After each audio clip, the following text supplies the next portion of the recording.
ایک لڑکی جو بہت پڑھی لکھی اور خوبصورت ہونے کے ساتھ ساتھ بہت مغرور بھی تھی۔ اس کی ہمیشہ سے یہ خواہش تھی کہ اس کا ہونے والا شوہر بھی اس کی طرح خوبصورت اور پڑھا لکھا ہونے کے ساتھ ساتھ اچھا کمانے والا بھی ہو، لیکن کچھ مجبوریوں کے باعث اس کی شادی اس کی خواہش کے برعکس ایک ایسے لڑکے سے کر دی گئی جو نہ تو پڑھا لکھا تھا اور نہ ہی اتنا خوبصورت تھا۔ کہنے کو تو وہ اس کا شوہر تھا، مگر اس نے اس رشتے کو کبھی دل سے تسلیم ہی نہیں کیا تھا اور اسے کبھی شوہر ہونے کا درجہ ہی نہیں دیا، بلکہ ہر وقت اس کی برائیاں کرتی رہتی اور اس سے بغیر کسی وجہ سے خفا رہا کرتی۔ وہ جان بوجھ کر کبھی سالن میں نمک زیادہ ڈال دیتی تو کبھی مرچ زیادہ ڈال دیتی۔ وہ بیچارہ تھکا ہارا جب کام سے واپس گھر آتا تو اسے کھانا بھی پیش نہ کیا جاتا، اس کے برعکس اسے جلی کٹی سنائی جاتی کہ خود اٹھا کر کھا لو، اور روزانہ کسی نہ کسی مہنگی چیز کی فرمائش بھی کرتی رہتی۔ اس نے اسے اذیت دینے میں کوئی کسر باقی نہ چھوڑی تھی۔ وہ چاہتی تھی کہ وہ اسے اتنا ذلیل کرے کہ وہ اس سے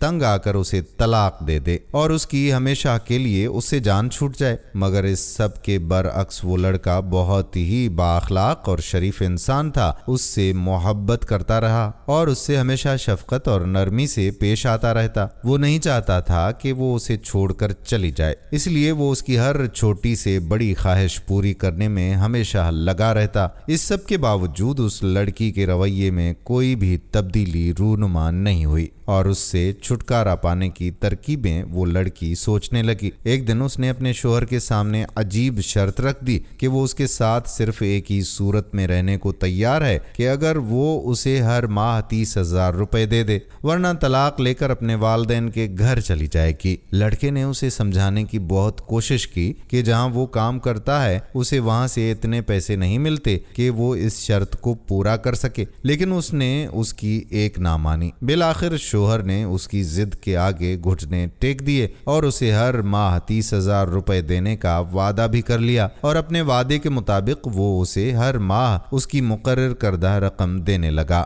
جب اس نے اپنا پلان ناکام ہوتے ہوئے دیکھا تو اپنے خاوند سے آئی فون کی فرمائش کر ڈالی۔ اسے معلوم تھا کہ آئی فون خرید کر دینے کی اس کی اوقات تو ہے نہیں اور اس سے چھٹکارا پانے کا بہانہ بھی مل جائے گا۔ ادھر لڑکے نے بیوی کی یہ فرمائش سن کر مسکرایا اور اس سے 1 ماہ کا ٹائم مانگ لیا۔ یہ سن کر بیوی آگ بگولا ہو گئی اور کہنے لگی کہ نہیں، مجھے تو 1 ہفتے کے اندر ہی موبائل چاہیے، ورنہ میں گھر چھوڑ کر چلی جاؤں گی۔ اگر اتنی اوقات نہیں تھی تو پھر مجھ سے شادی کیوں کی؟ شوہر گھر میں اس کی باتیں خاموشی سے سنتا رہا اور پھر کام کے لیے گھر سے نکل گیا۔ ادھر بیوی بھی اپنی سہیلی کے ساتھ شاپنگ کے لیے نکل گئی۔ جب وہ بس اڈے کے پاس سے گزر رہے تھے تو اس کی نظر اپنے شوہر پر پڑی جو کچھ اٹھائے بس پر چڑھ رہا تھا۔ اس نے سوچا کہ یہ یہاں کیا کر رہا ہے؟ اس نے تو ہمیشہ مجھے یہی بتایا تھا کہ وہ کسی فیکٹری میں بڑی آرام دہ جاب کرتا ہے۔ اسے پہلے تو اپنی آنکھوں پر یقین نہ آیا، لیکن جب اس نے غور سے دیکھا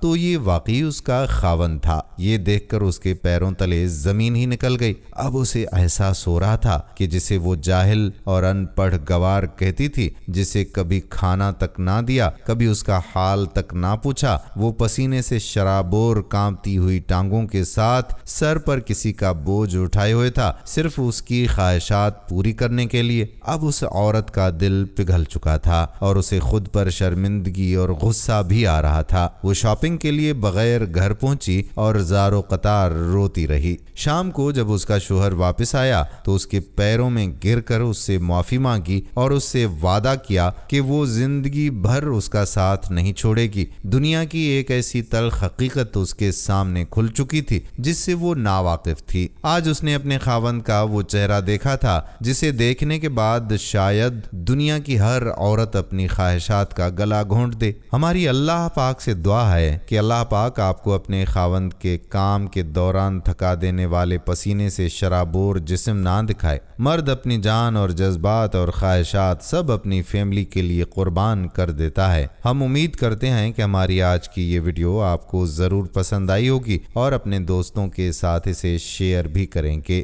ہماری حوصلہ افزائی کے لیے اس ویڈیو کو لائک بھی کر دیں اور نیچے دیے گئے کمنٹ سیکشن میں اپنے کمنٹس بھی ضرور تحریر کریں۔ اس کے ساتھ ساتھ ہمارے پیچ اچھی سچی باتیں کو فالو کرنا بھی مت بھولیے گا۔ اب آنے والی ویڈیو تک اپنے میزبان قادر بخش کلہوڑو کو اجازت دیجیے۔ اللہ حافظ۔